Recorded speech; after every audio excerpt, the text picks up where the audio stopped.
현재 사회 변화에 맞추어서 소년범의 연령 기준을 만 13세로 낮춰야 한다는 게 저의 기본적인 입장입니다. 저는 반대로 소년범의 기준을 만 13세로 낮추는 것은 꼭 필요하지 않다. 오히려 소년을 더 보호하고 교화해야 한다는 입장입니다. 13세냐 12세냐 14세냐 결단의 문제 같은데 저희가 연령 하향 문제를 결정함에 있어서 먼저 우리가 최선을 다했는지 공론화를 한번 해보세요. 네네. 법이라고 하는 게 우리 사회적 합의이니까요. 2달 후에는 결정을 좀 하도록 하겠습니다. 네네. 오늘 저희 채널에서는 요즘 가장 핫한 주제인 소년범, 즉 형사 미성년자의 연령 기준을 낮추는 게 맞는지 아니면 현행대로 만 14세를 유지하는 게 맞는지에 대해서 우리 배 변호사랑 한번 끝까지 한번 얘기해보고자 하는데요. 심심치 않게 들려오는 중학생들의 강간이라던가 간혹 일어나는 이 살인사건에 대해서 과연 현재 형법상 구조에 규정되어 있는 만 14세의 연령 기준이 타당한지에 대해서 한번 논의해보고자 합니다. 만 13세가 문제가 되는 거잖아요. 맞습니다. 만 13세면 중학교 1학년 정도에 해당합니다. 그래서 다시 정리하자면 중학교 1학년이 큰 문제를 일으켰을 때 형사처벌까지 할 건지 아니면 소년법상 보호처분으로 할 건지에 대해서 저희가 토론하는 거고요. 한 변호사님 입장은 형사처벌 해야 된다라는 입장이신 거죠? 맞습니다. 이게 만 13세의 행위에 대해서 형법상 처벌이 되지 않는다고 본다면은 아무리 끔찍하고 흉악한 범죄를 저질러도 2년 살다 사회에 나온다 한다면은 과연 이게 피해자나 보편타당한 법감정에 부합하는지에 대한 많은 사람들이 의구심을 가질 거라고 저는 생각하고 있습니다. 저도 이제 기본 입장을 좀 말씀드리면 성인이 아닌 미성년자는 기본적으로는 책임 능력이 떨어진다라고 보는 게 기본적인 법의 생각입니다. 즉 중학교 1학년 정도 나이의 아이들이 과연 자기의 책임을 충분히 지울 수 있을 만큼 성숙했는가를 보면 저는 조금은 의문입니다. 그 또래 아이들을 키우는 사실 엄마로서 보더라도 아직 많이 미숙하거든요. 그래서 제대로 된 판단력이 과연 있는지 한번 생각을 해보게 되고요. 좀 강력범죄에 해당하는 범죄를 저지르는 아이들을 보면 꼭 그런 건 아니지만 대체로는 가정이 많이 환경이 좀 불우하거나요. 그리고 두 번째는 학교에서도 충분히 사랑받고 교육받지 못했던 경우, 세 번째는 경제적으로도 좀 어려운 환경에 처해 있는 친구들인 경우가 좀 많습니다. 요즘은 조금 좀 그렇지 않은 경우도 많은 것 같긴 한데요.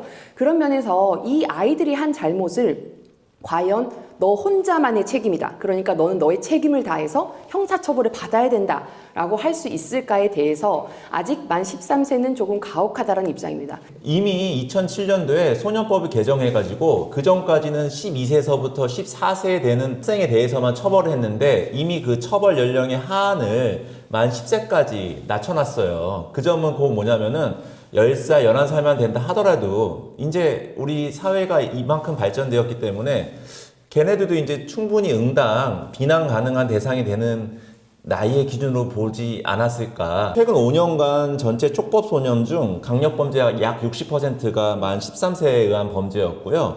또 하나는 특히 살인을 저지른 촉법 소년 9명 중 6명이 만 13세였다는 걸 보더라도 과연 이 13세를 단지 2년의 소년원 처벌만 받게 해서 끝내는 게 과연 요새 법관정에 부합하는지가 일단 의문이고요. 아주 강력범죄인데 2년만 살고 나온다고 하면은 약하구나라고 생각하실 수 있고 그 부분에서는 사실은 할 말이 없는 부분이 있지만 우리가 형사처벌하는 거는 이 사람을 교화해서 사회에 다시 정상적인 구성원으로 내보내는 게 목적인데 형사처벌을 하는 것이 좀 더 교화에 도움이 될지 아니면 그래도 소년보호처분을 통해서 좀 더 많은 프로그램과 교육의 기회가 있는 그 길을 알려주는 것이 좋을지 생각해보면 예방적 효과도 사실상 형벌이 오히려 더 적다라고 하는 게 제 개인적인 의견입니다. 현재 소년법 프로그램이 과연 교화를 제대로 할 만한 능력이 있는지에 대한 의문이 첫 번째입니다.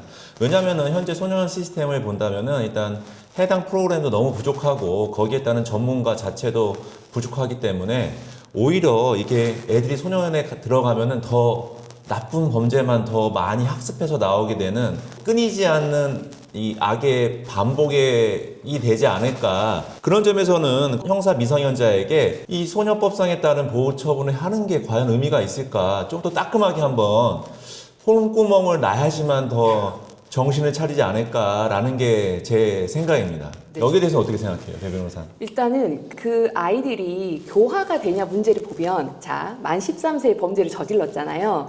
보호 처분을 받게 되면 소년원으로 가서 근데 장기 2년이긴 하지만 거기서 지내게 되고요. 약한 범죄는 애초에 처벌을 안 받을 네. 거니까 반대로 형사 처벌을 받게 되면 소년 교도소로 가게 되는데 어디에서 더 나쁜 걸 많이 배울까요?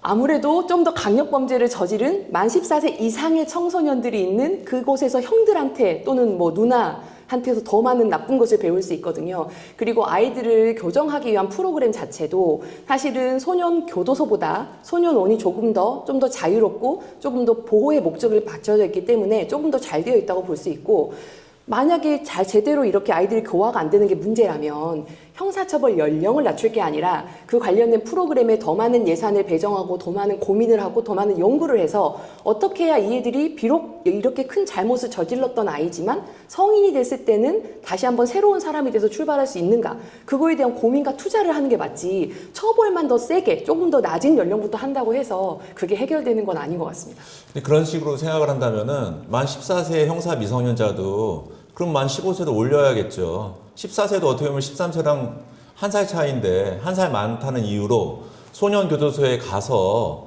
그런 이렇게 좀 아까 뭐 배 변호사가 말한 더 악의 환경으로 몰아뜨리기보다는 그럼 또 15세도 늘리는 게 나은 거 아니에요? 그런 식이라면? 15세로 늘릴 수도 있겠죠. 근데 네. 지금은 다 낮추자고 얘기를 하고 네. 있으니까 굳이 현재 조금이라도 더 어린 13세 아이들을 굳이 형사처벌로 끌어올릴 필요는 없다는 거죠. 근데 그건 저는 이 소년교도소라던가 소년원이라던가 그런 거는 좀 더 분류 시스템을 좀 더 과학적으로 체계화해서 이런 더 악의 구렁텅이로 빠져나가는 것을 방지한다면 그게 대한 대응책이 될 수 있지. 저 촉법이니까 저 어차피 교도소 안 가요. 저 마음대로 할 거예요. 이렇게 애들이 얼마나 요새 애들이 똑똑하고 영악한데 과연 이 14세 기준을 계속 고수할 필요가 있을지. 또 하나는 이 소년법이 맞는 지가 얼마인지 아세요? 배 변호사? 꽤 오래된 걸로는 알고 있는데요. 이게 제가 한번 찾아보니까요. 1958년이에요. 10년이면 강산도 변한다고 했는데 과연 58년도의 법 제정 당시에 만 13세와 현재 2025년도 이 스마트폰과 이렇게 변화하는 시대 모든 것에 다 노출되어 있는 요새 아이의 13세가 과연 동일한 인지 능력을 가지고 있는지가 전 의문이거든요. 그때 13세는 정말 순진무구한 아이였다면은 요새 13살이면 뭐 알 거 다 알만한 나이 아닐까요? 근데 아이들이 그 똑똑하고 영악해졌다. 58년도와 많이 달라졌다라는 부분에 대해서도 저는 조금 잘 모르겠는 게 생각해보면 예전에 조선시대 때 지금 아이들 나이 때 이미 결혼도 하고 뭐 아이도 낳고 성인으로도 생활을 했거든요. 50 몇 년도, 60 몇 년도가 지금보다 옛날이고 사회가 전체적으로 순수하긴 했지만 나이가 어렸을 때부터 철이 들어서 오히려 생활했던 거는 그때 애들이 훨씬 더 철이 들었을 수 있고 보다도 어른 같은 생각을 했을 수도 있습니다. 그래서 시대의 변화에 따라 아이들의 성숙도가 과연 달라진 건지는 한번 생각해 볼 필요는 있는 것 같아요. 아니 그 조선시대는 농경사회다 보니까 13세가 과연 조선시대 13세랑 같은지 전 의문입니다. 얼마나 똑똑한데요. 지식이 있는 거랑 자신이 내린 판단이 어떻게 도덕적 또는 사회적 규범에 적용이 되고 내가 하는 이 행동이 상대방에게 어떤 피해를 줄 수 있고 그다음에 그걸로 인해서 내가 받을 불이익이 또 어떤 건지를 계산하는 것은 조금 더 고차원적인 능력이거든요. 그런 면에 있어서는 과연 요즘 아이들이 성숙한지는 정말 저는 많이 의문이 들고요. 그 다음에 사춘기라는 나이는 사실 초등학교 6학년 정도부터 시작해서 중학교 1학년 이런 시기를 넘어가는 시기이고 그건 지금도 비슷하잖아요. 굉장히 감정이 들쑥날쑥한 시기입니다. 그렇기 때문에 때로는 오히려 그래서 좀 잔인한 범죄도 나오지 않나라는 생각도 사실은 조금 해요. 근데 그 얘기는 반대로 말하면 그 시기를 넘어가고 나면 그 아이가 변할 수 있거든요. 전과가 있는 거랑 그래도 소녀보호처분 기록이 있는 거랑 굉장히 다르거든요.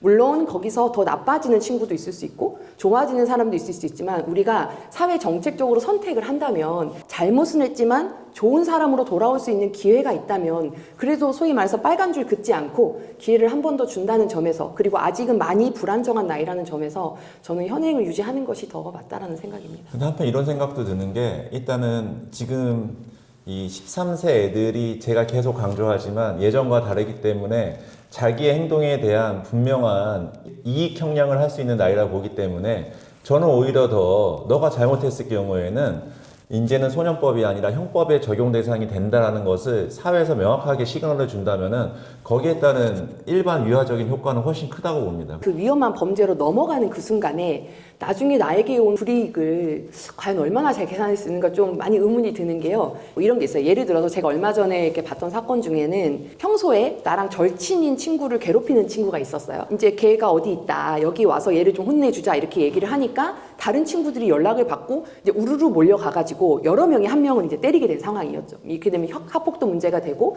형사처벌도 문제가 되는데 그렇게 여러 명이 이를테면 한 명을 때리거나 그런 상황에서요. 옆에서 다 하면 안 하기가 상당히 어렵잖아요. 애들 입장에서. 이게 형사처벌이 되는지 소년처벌이 되는지 일단 그건 모르겠고 여기서 내가 이거 안 하면 나는 의리 없는 애다. 여기서 이거 안 하면 나는 용기 없는 애다. 이렇게 돼가지고 잘못된 선택을 하게 되는 거거든요. 그게 잘했다는 건 절대 아니에요. 정말 잘못한 행동이지만 그 판단력이 어쨌든 13세는 좀 많이 부족하지 않을까라는 게 저의 생각입니다. 네. 그 정도 해요. 네.